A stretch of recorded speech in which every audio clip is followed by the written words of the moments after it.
Hello, everybody. This is Mr. Combs, and today what I want to do is go through an exercise where I incorporate sources into an argument using some of the things that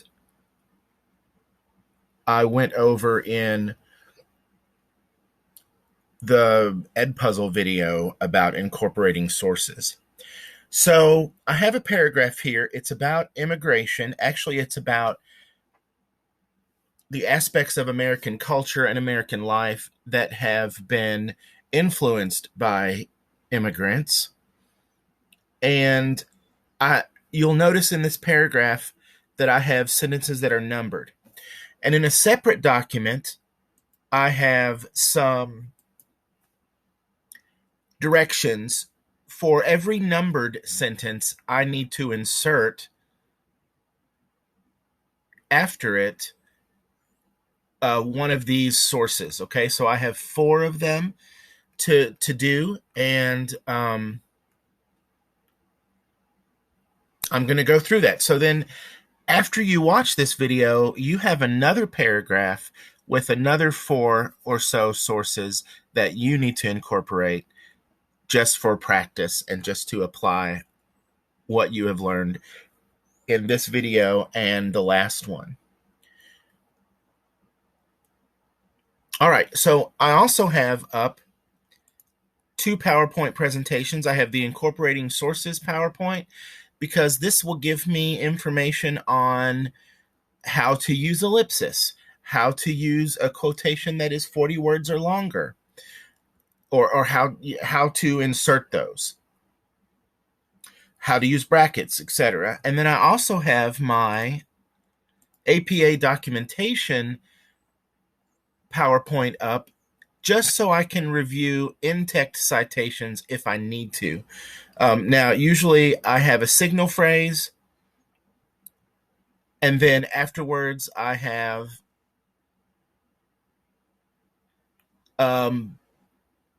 so for example, here in this slide, usually I have a signal phrase. O'Keefe comments that I have the date afterwards, and I have P with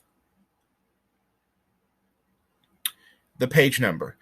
So I think I can remember that, but just in case I need to refer back to this PowerPoint, I have it up. So let me take a look at the instructions first. So it says, incorporate the following information from sources into the paragraph about the influence of immigrants.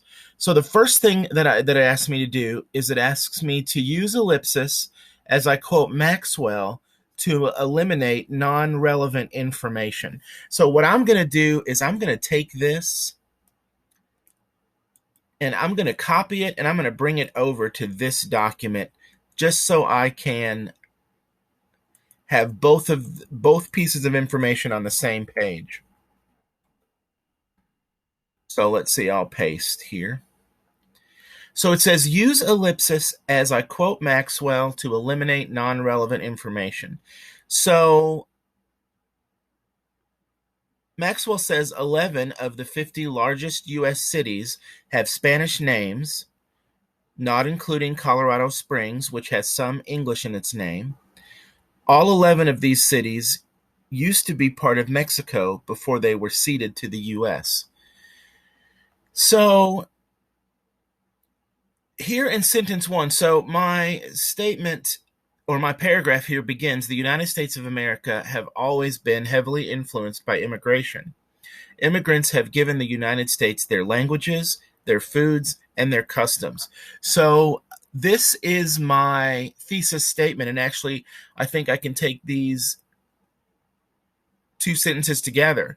So the topic is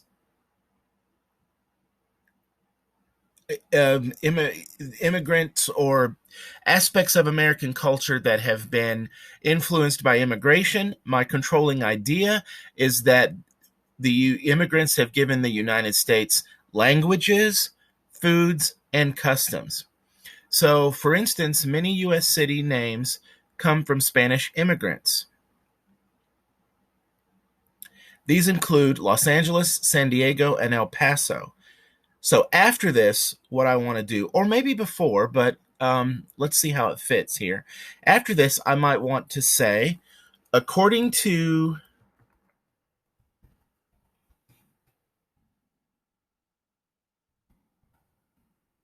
Grant Maxwell, and then I'm going to put the date, which is 2005, in parentheses. So according to Brant Maxwell,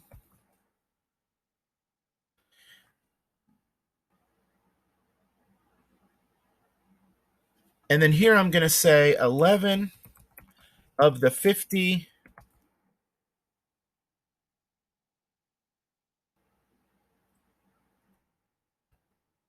U.S.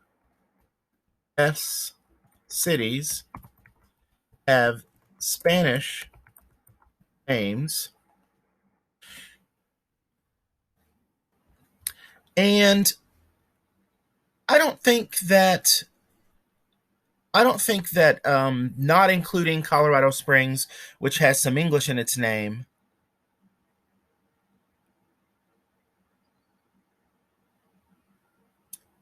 I don't think that's relevant to my argument. So I'm going to use an ellipsis. So I'm going to say 11 of the 50 largest U.S. cities have Spanish names, dot, dot, dot, dot, dot, dot. And then I think that I put a period. Let's see if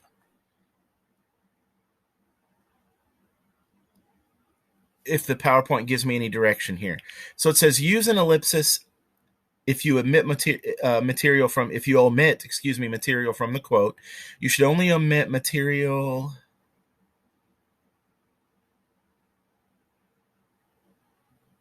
Okay, it doesn't tell me if I'm omitting material at the end or at the, if I should put an extra period there. I think I will, just because. So I've omitted that material, and then I'm going to put another period, and I'm going to start all 11 of these cities used to be part of Mexico before they were ceded to the U.S. And I'm going to put my quote here, and then in parentheses, I'm going to put P period, and then this comes from, well, it doesn't come from a page number. It comes from a paragraph. And if I go back to my APA documentation, it says that if I don't have a page number, I can refer to another element. So a paragraph, a chapter number, etc. So for example, I'm going to say PARA for paragraph 1. So I'm going to go back here. Uh-oh, that's the wrong document. Here we go. So what I'm going to do is I'm going to say, instead of page, I'm going to say para, period, 1. Now, as I read this probably makes more sense if it comes before the listing of the cities, right? So, for instance, many U.S. city names come from Spanish immigrants. According to Brant, and it is BRANDT, according to Brant Maxwell, 11 of the 50 U.S. cities have Spanish names. All 11 of these cities used to be part of Mexico before they were ceded to the U.S. These include Los Angeles, San Diego, and El Paso. So what I'm going to do is I'm just going to take this and I'm going to actually put it before, highlight it, and then move it before sentence 1. Okay, so here we go. The United States of America have always been heavily influenced by immigration. Immigrants have given the United States their languages, their foods, and their customs. For instance, many U.S. city names come from Spanish immigrants. According to Brant Maxwell, 11 of the 50 U.S. cities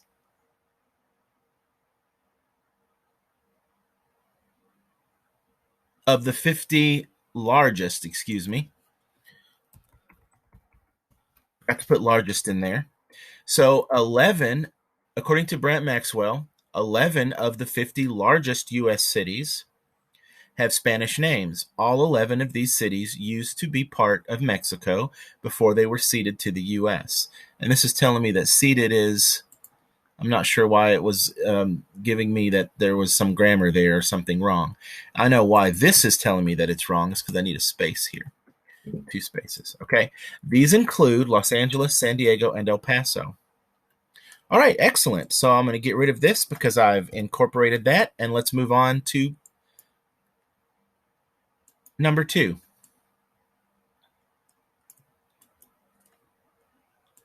So I'm going to copy and paste this over. So it says for sentence 2, now remember you can put this before or after sentence 2. It says incorporate the following as a long quotation. For most of its existence, the tomato was ignored or feared. Spanish explorers brought tomato seeds back from Peru, where the plant grew wild. The golden apple, the fruits were small and yellow, came to the Spanish-controlled kingdom of Naples about 1525. Neapolitans embraced tomatoes in their cooking right away, but the rest of the world thought the fruit was poisonous until about 1750. In 1830, the first known pizzeria in the world opened in Naples. Pizza came to New York in 1905. Okay, so let's see. American cuisine now includes foods from many other traditions, from Chinese sweet and sour pork to Greek baklava. American children who enjoy eating pizza, spaghetti, or tacos may think they are eating typical American fare, but they are not. In fact, a vital ingredient needed to make pizza, the tomato, has a history shaped by multiple countries. So actually, I'm going to, and maybe I was meant to put these before each of the numbers because I think instead of after the sentence, immigrants have also influenced American cultural practices, I think this information about the tomato should go right there before number 2, before the number 2. So what I'm going to do is I need to incorporate this as a long quotation. So if you remember, we only incorporate long quotations if they are 40 words or more. So what I'm going to do is I'm going to highlight this and I'm going to go up to review and I'm going to do word count, and that should tell me what the word count is for my highlighted portion. So the words are 85. So this is definitely 40 words or more. So what I might say here before number 2 is I might say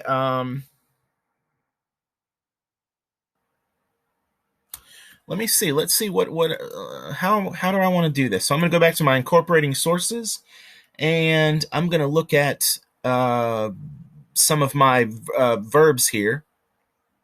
So let's see.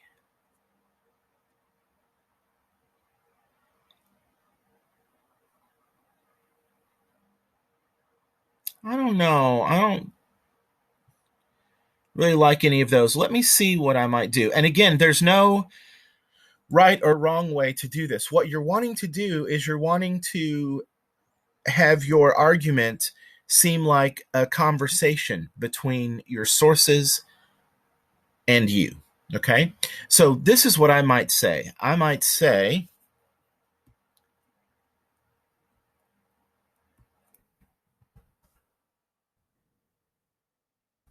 in the article,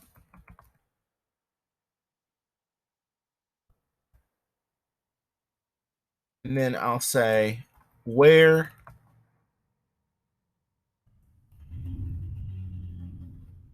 does pizza come from?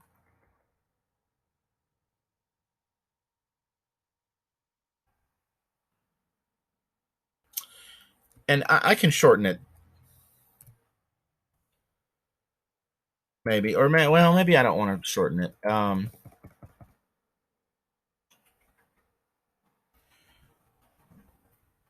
Maybe I'll just say, Suman, Eandrapalli,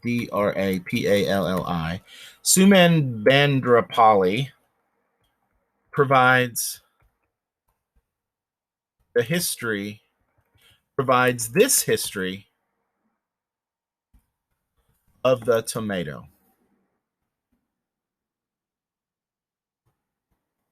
Okay, so then what I want to do, and sometimes when you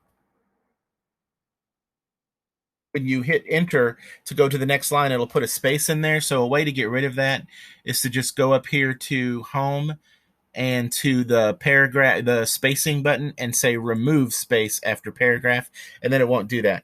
So I might say Suman Bandrapali, and what I need to do is put in the date. Provides a history of the tomato. And then what I want to do is I want to tab over, and then I want to put this in. So what I'm going to do is I'm going to go down a little bit here. I can fix my bring this over. I can fix my spacing later. So, and of course your document will be all double spaced, but you don't have to worry about double spacing this one. All right, so let's see. So I'm going to say for most of its existence, and then I'm going to put this here. Now, what I want to do is go down to the next line and tab over. And once you tab 2 lines, it should take everything over. So this is telling me that I have a space there. It's not recognizing Bandrapali as a word because that's someone's last name, and sometimes last names are not recognizable words in the dictionary that is included with the word program. So don't worry about that. This I'm still not understanding why it's saying that there's a problem with that word, but sometimes Word sees problems that aren't really there. Okay, so Suman Bandrapali provides this history of the tomato, and then I provide a history of the tomato, and then I'm going to go back to my PowerPoint to see what I should do. So it says, if the quotation is 40 words or longer, set it off from the original text by beginning the quote in a new line and indenting every line 5 spaces. Do not surround with quotation marks. I'm not going to do that. I should use an identifying tag and in-text citation, but the period should come before the parenthetical citation for a long quotation. So I'm going to go back here, and what I'm going to do is leave my period there. And then again, I don't have a page number, but I have a paragraph, so I'm going to say para 5. If I had a page number, I would just say page 5. Now, it doesn't tell you this, but usually what I do is I will put a colon instead of a period after the signal phrase, and the signal phrase should be incorporated into the paragraph. That the signal phrase should not be blocked off like the quote. Okay, so this looks pretty good. Now I'm going to get rid of this number 2 because I've dealt with that. And I'm going to bring this back up. There we go. Now I have 2 of my quotations. So 2 more to go. Okay. And I probably, you can look on Purdue OWL, but I think this is pretty standard to put the colon there. I should include that in the PowerPoint presentation. I know this doesn't help you all, but I'll include it in the PowerPoint presentation for next semester students. All right, let's go to the next source. Well, I tell you what, I don't have page numbers for any of these, do I? Okay, let's see. That's okay. We get a lot of practice with different types of sources. Okay. So, paraphrase the following information to show the history of the piñata. All right, so let's see. From its likely origins in China and subsequent travels through Italy and Spain, and finally to Mexico and the United States, the piñata tradition has remained basically the same, a candy-filled container that is broken by a blindfolded player. So, let's see. I need to incorporate this before or after this sentence. So fiestas and serenades are common in the United States and even New England, children enjoy breaking the piñata at birthday parties. So I might say,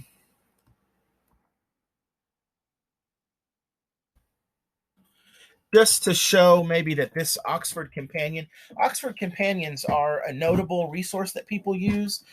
So I might highlight that in this one. You don't have to, but I might. So I might say the Oxford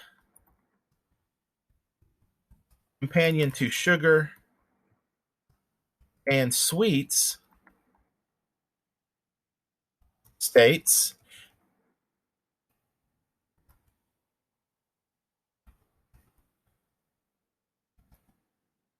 I might say states that a pinata. So it says that the tradition has remained basically the same. So I'm going to say the pinata, which has always included. Let's see, the pinata. Let's say that the pinata tradition, which has always included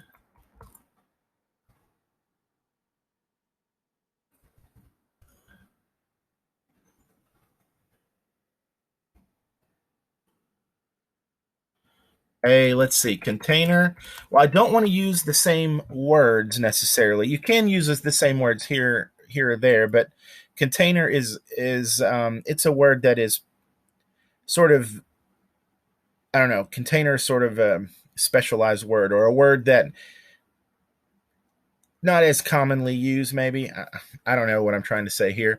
What I'm saying is I want to definitely change that word. So let me see what I can say. Maybe a vessel. So I'm going to say includes a vessel filled with treats broken by a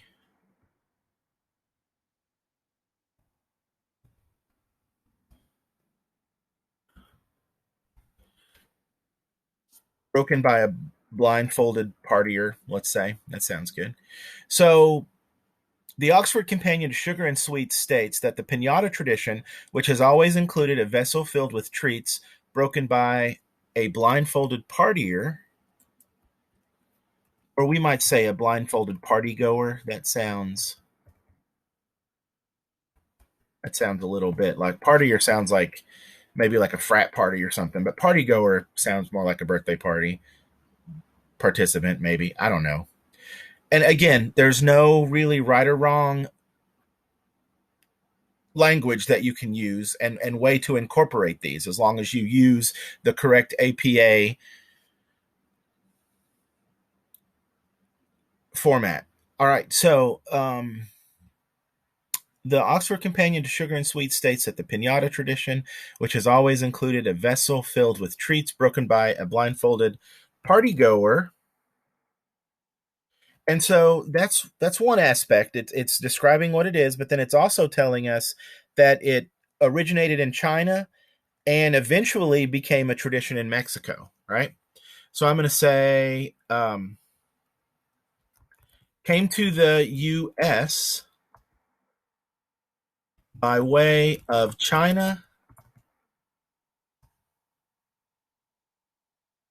Italy, Spain, and then Mexico. Now, I have not used the language of this source, and I just realized, oh, here it is. I've not used the language of this source. So what I've done here is I've effectively, I think effectively, paraphrased this information. So I've not used the language, but I still need to put an in-text citation, and I knew that I would forget. So I'm going to go over here. Now, I did not use, in the signal phrase, I did not use the author. So that means I have to go back here, let's see, and put the author, the date, and the page or paragraph number in parentheses afterwards. So I'm going to go back to my document, and here I'm going to say no period. Remember, the period comes after the citation. when I'm not dealing with a long quote. So I'm going to put the author. So the author is Cantu, Norman Cantu. So I just put the last name, comma, 2015, comma, and I don't have a page number, so I'm going to put paragraph 2, period. There we go. So I'm going to remove number 3 because I have that incorporated.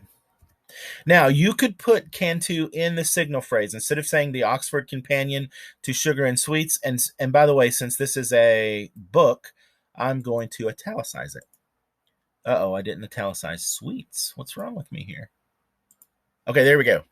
So now you do not have to highlight Oxford Companion to Sugar and Sweets. I just did that so for variety and because people, they recognize the Oxford Companions. There are Oxford Companions to a variety of subjects. You could put Cantu in the signal phrase if you want to, along with the date. So then you would only need at the end paragraph 2. All right, let's look at one more.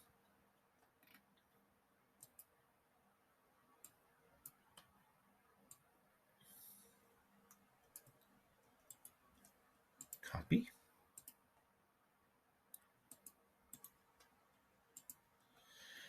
Okay, so this source deals with the jack-o'-lantern, and we actually have a section here on holidays. So it says, since Germans brought the Christmas tree to America, every immigrant group that celebrates Christmas has added something to American Christmas tradition. Other holidays have been influenced by other cultures as well. Do you like carving pumpkins at Halloween? And so I want to maybe insert this information about the history of the jack-o'-lantern. And it says here to incorporate it as a long quotation. Also, appropriately modify the quote to include the word hell instead of its description. So this is from Boys Life magazine, which is a magazine from the Boy Scouts, I guess, published by the Boy Scouts. So they don't want to use the word hell, I guess. So they say the place that rhymes with yell. But we're going to just get rid of that and just put hell in there because we're all adults and we can handle the word hell. All right. So what I might say here before number 4 is I might say, do you like carving pumpkins at Halloween? You can thank the Irish for this tradition.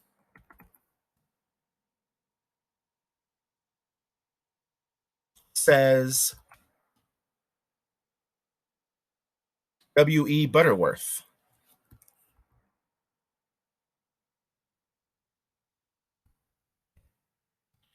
Then I'm going to put the year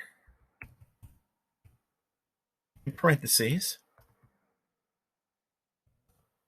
And then I might say, according to Butterworth,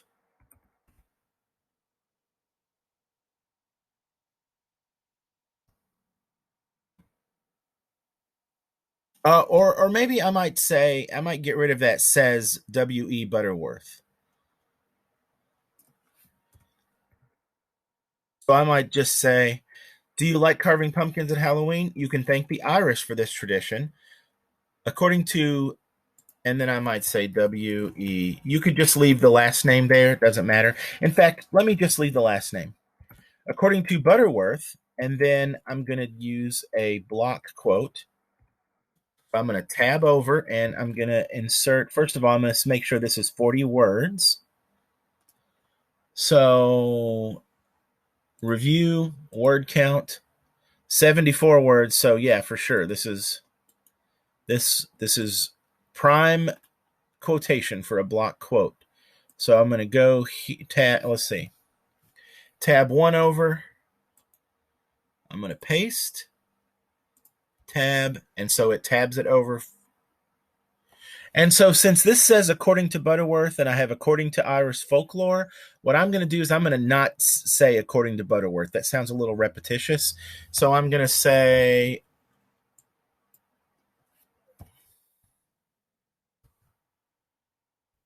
W.E. Butterworth states,